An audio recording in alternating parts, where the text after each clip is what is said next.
और आरएसएस के कार्यक्रम को संबोधित कर रहे हैं मोहन भागवत। सीधे आपको लिए चलते हैं। और हमारे सामने पुरानी और नई जो चुनौतियां उपस्थित है उनको अधिक स्पष्ट करने वाला भी वही कालावधि है। जैसे प्रयागराज में एक विशाल महाकुंभ हुआ,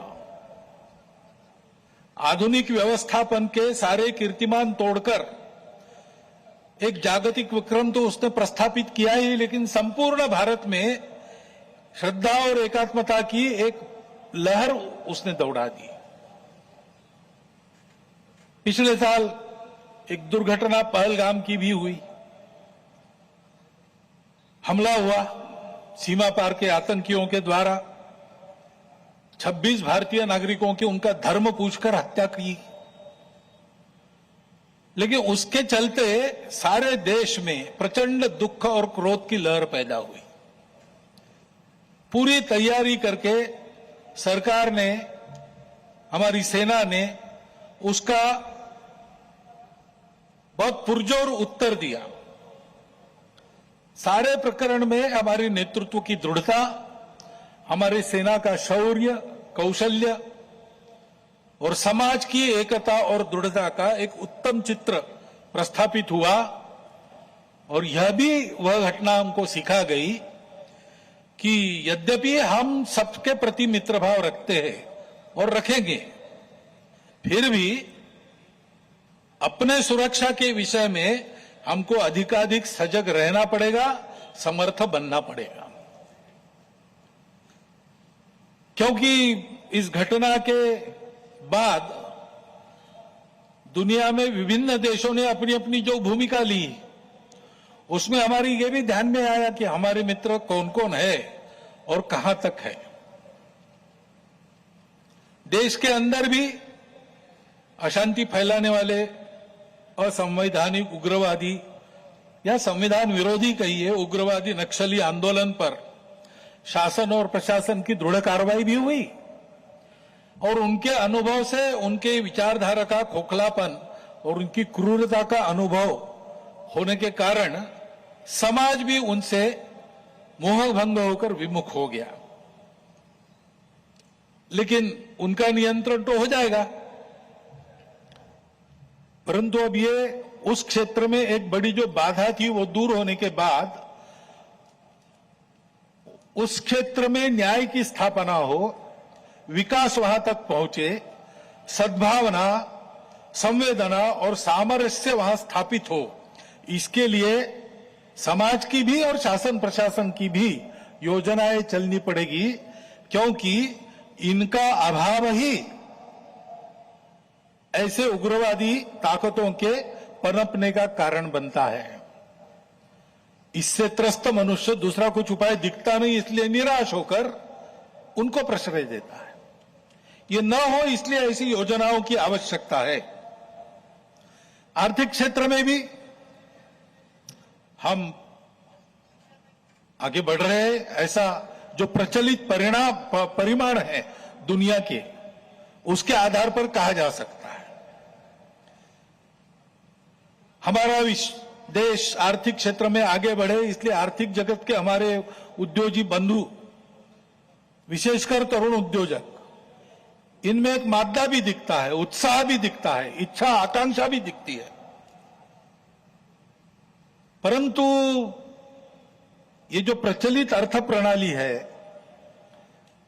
सारी दुनिया में वही है, तो सारी दुनिया के अनुभव में उसके कुछ दोष भी आ रहे हैं।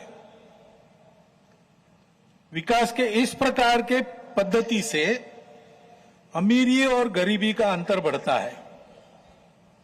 आर्थिक सामर्थ्य कुछ चंद हाथों में एकत्रित होता है। शोषण करने के लिए एक नया सुरक्षित तंत्र इसमें से खड़ा हो सकता है, चिंता नहीं की तो। पर्यावरण के हानि की समस्या खड़ी हो जाती है और मनुष्यों के आपसी व्यवहार में कई प्रकार की व्यापारिक दृष्टि और अमानवीयता की बातें प्रवेश कर जाती है। इन दोषों की बाधा हमें नहीं होनी चाहिए, इसलिए भी कि अभी हाल में अमेरिका ने जो नई टैरिफ नीति अपनाई, उनके अपने हित के लिए अपनाई होगी, लेकिन उसकी मार तो सभी पर पड़ रही है।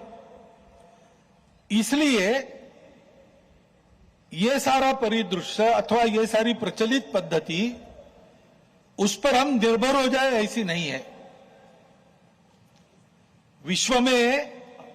विश्व का जीवन परस्पर निर्भरता से ही चलता है। राष्ट्रों में आपस में सब प्रकार के संबंध होने पड़ते हैं। अकेला राष्ट्र अलगाव में, आइसोलेशन में जी नहीं सकता। परंतु ये निर्भरता मजबूरी में न बदल जाए, क्योंकि वो कब बदलेगी, कैसे बदलेगी, उसका कोई पता नहीं।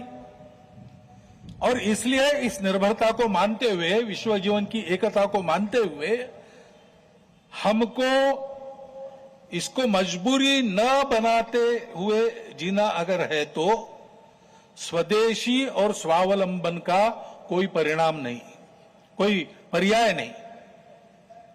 हमको आत्मनिर्भर होना पड़ेगा, स्वावलंबी जीवन जीना पड़ेगा, स्वदेशी का उपयोग करना पड़ेगा, और फिर भी अंतर्राष्ट्रीय संबंधों का सब प्रकार के, राजनयिक हो, आर्थिक हो, व्यापारिक हो, इन सबका जतन हमको करना पड़ेगा।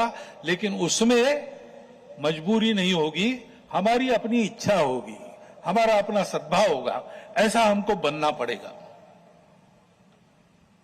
प्रचलित पद्धति जो है उसके दुष्परिणाम हमारे यहां भी दिखते हैं। अभी हाल में ही जो खबरें पिछले 1-2 साल से चल रही है, प्रत्यक्ष हम देख रहे हैं हिमालय के क्षेत्र में कैसे चल रहा है। वर्षा का अनियमित होना तो सर्वदूर है, प्रकृति के प्रकोप भी बढ़ गए हैं, भूस्खलन होता है, अप्रत्याशित वर्षा होती है, हिम नदियां सूख रही है। ऐसे परिणाम गत 3-4 वर्षों में तीव्र होते चले जा रहे हैं। ये हिमालय हमारे लिए सुरक्षा की दीवार और दक्षिण पूर्व एशिया के लिए उसका पूरा जलस्रोत हिमालय से ही आता है। अगर प्रचलित विकास की पद्धति में से इन सारी बातों को और प्रोत्साहन मिलता हो होने के लिए, तो उस नीति का हमको पुनर्विचार करना पड़ेगा, क्योंकि हिमालय की आज की अवस्था एक खतरे की घंटी बजा रही है। प्राकृतिक उथल पुथल है तो जनजीवन में भी उथल पुथल दिख रही है। श्रीलंका में, बाद में बांग्लादेश में, बाद में नेपाल में, हमारे पड़ोसी देशों में भी हमने इसका अनुभव किया। अब कभी कभी हो जाता है, प्रशासन जनता के पास नहीं रहता, संवेदनशील नहीं रहता, लोकाभिमुख नहीं रहता, उनकी जनता की अवस्थाओं को ध्यान में रखकर नीतियां नहीं बनती, तो असंतोष रहता है। परंतु उस असंतोष को इस प्रकार व्यक्त होना, ये किसी के लाभ की बात नहीं है। अभी प्रमुख अतिथि महोदय ने कहा, 25 नवंबर के भाषण की याद की, उसमें इस प्रकार के जो आंदोलन है जिसमें इतनी सारी हिंसा और विनाश होता है, डॉक्टर अंबेडकर साहब ने उसको ग्रामर ऑफ अनार्की कहा है। प्रजातांत्रिक मार्गों से भी परिवर्तन आता है, ऐसे हिंसक मार्गों से परिवर्तन नहीं आता है। एक उथल पुथल हो जाती है, लेकिन स्थिति यथावत रहती है। पूरे दुनिया का अभी तक का इतिहास देख लीजिए, जब से ये उथल पुथल वाली तथाकथित रिवॉल्यूशंस, क्रांतियां आई, किसी क्रांति ने अपने उद्दिष्ट को प्राप्त नहीं किया।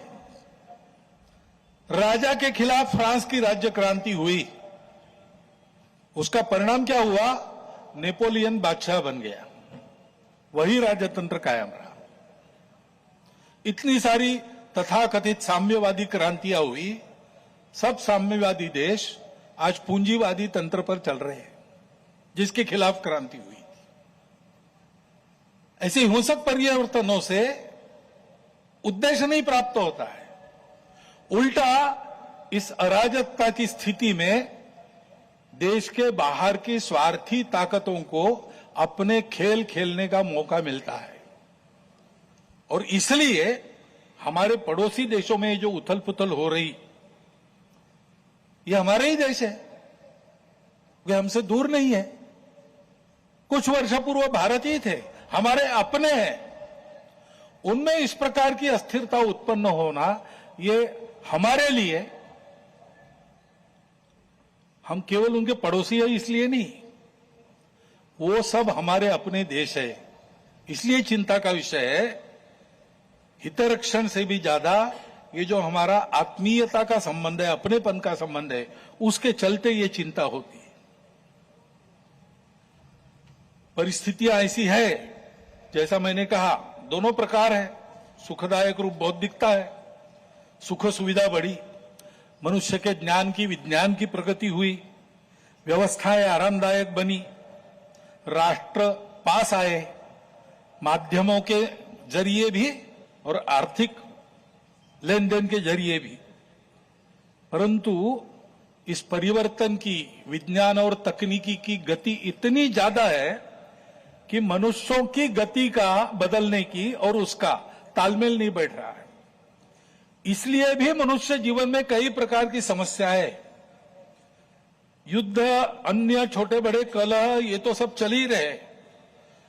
प्रकृति के उग्र प्रकोप को हम अनुभव कर रहे हैं, लेकिन परिवारों में भी टूटन आ रही है।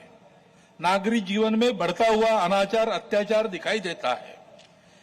इसके शमन के, इसके उपाय चलते हैं, प्रयास हुए हैं, परंतु इसका पूर्ण निदान होने में वो असफल हो गए हैं। और उसके ऊपर अस्वस्थता, कलह, हिंसा को बढ़ाते हुए विश्व में सब प्रकार की परंपरा, मांगल्य, संस्कृति, श्रद्धा, इसका संपूर्ण विनाश ही आगे परिवर्तन लाएगा। ऐसी उल्टी विचारधारा, विपरीत विचारधारा और घातक विचारधारा लेकर चलने वाला एक नया पंथ उदय में आया। बहुत पहले आया, आजकल वो भारत में भी अपने हाथ पैर फैलाने की कोशिश कर रहा है।